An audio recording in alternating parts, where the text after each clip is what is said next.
je passe à un autre élément de cette fameuse gouvernance mondiale en préparation qui nous concerne, la fameuse pandémie. Déjà initiée en 2002-2003 avec le STRAS, la grippe H1N1 en 2009. Et puis maintenant, nous sommes le 24 janvier 2021, après 2 confinements, il y a un troisième qui nous pend au nez dans peu de temps. Ces choses-là ont été déjà annoncées et préparées bien avant que ces événements n'éclatent fin 2019, début 2020.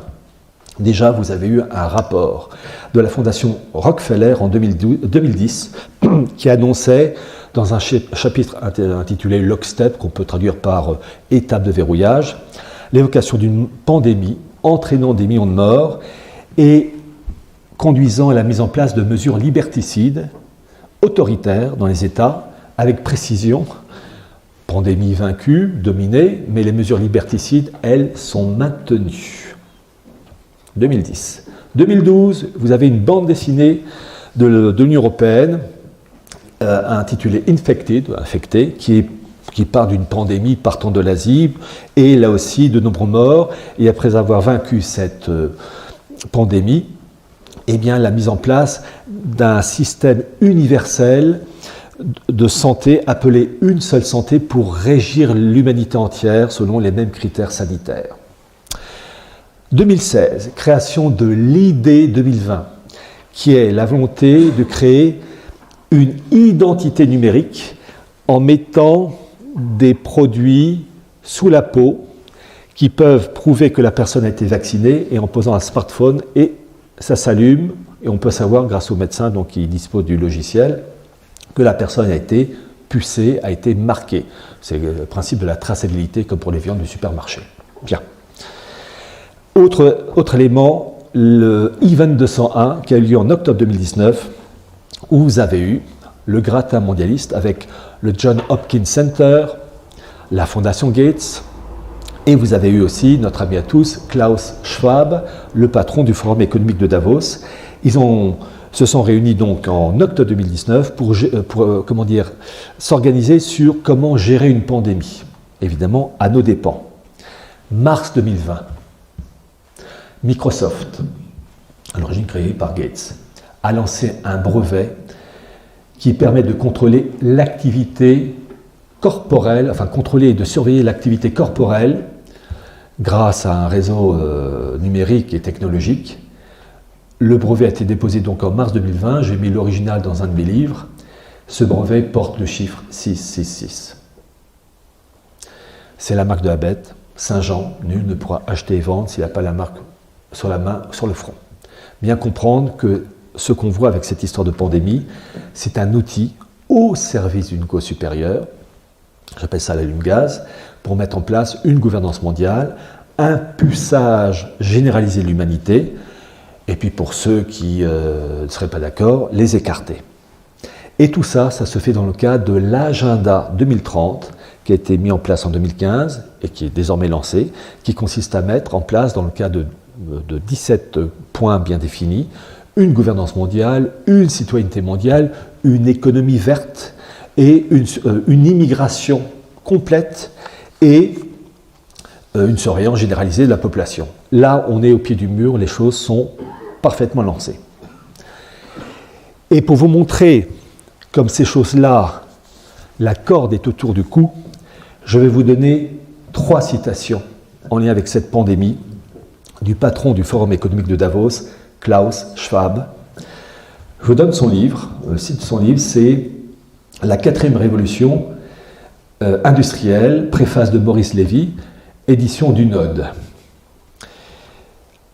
Ça concerne les technologies implantables dans le corps.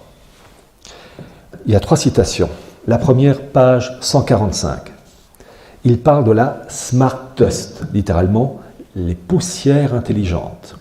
Je cite, la Smart Dust, poussière intelligente, composée d'une myriade d'ordinateurs équipés d'antennes et bien plus petits qu'un grain de sable, est capable de s'organiser à l'intérieur du corps pour créer des réseaux ad hoc et d'activer un ensemble de processus internes complexes. Alors, il évoque le côté positif du truc, évidemment. Imaginez-la, attaquer une tumeur naissante, soulager une blessure, voire stocker des informations personnelles critiques avec un chiffrement puissant, quasi impossible à déchiffrer. Grâce à la Smart Dust, poussière intelligente, les médecins pourront agir dans le corps sans l'ouvrir et des informations chiffrées pourront être stockées en vous jusqu'au moment où vous les débloquerez à partir de votre nanoréseau personnel. C'est vraiment la viande de supermarché, traçabilité, et consommée. Deuxième citation, page 146. Une pilule intelligente est munie d'un appareil électronique biodégradable qui transmet à votre téléphone des données sur l'interaction entre votre organisme et le médicament. La 5G va rendre service avec le smartphone et compagnie. Et puis évidemment, Microsoft, la marque de la bête, tout ça c'est lié, c'est un immense puzzle. Et la troisième citation, page 144, je vais vous la lire 2 fois. Personnellement, je suis un peu rodé du truc, mais il y a des moments où je vais lire lentement. Je cite.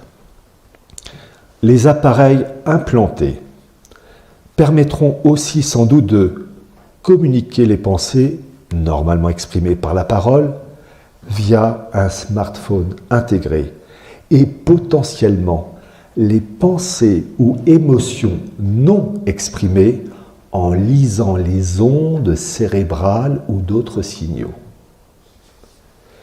C'est la perte du libre arbitre, c'est l'esclavage pur. Je vais relire. Les appareils implantés permettront aussi sans doute de communiquer les pensées normalement exprimées par la voix, par la parole, via un smartphone intégré et potentiellement les pensées ou émotions non exprimées en lisant les ondes cérébrales ou d'autres signaux. C'est l'esclavage à l'état pur. Je vais vous dire, quand j'ai lu ce passage, là j'ai dit, Seigneur, là il faut que vous interveniez, on ne peut plus rien faire là. On ne peut plus rien faire, parce que là, ils nous tiennent à la gorge. Qu'est-ce qu'on peut faire? Parce que s'ils arrivent au bout de leur truc, je vous dis tout de suite, ils rateront. Mais ils nous contrôlent, on est des esclaves.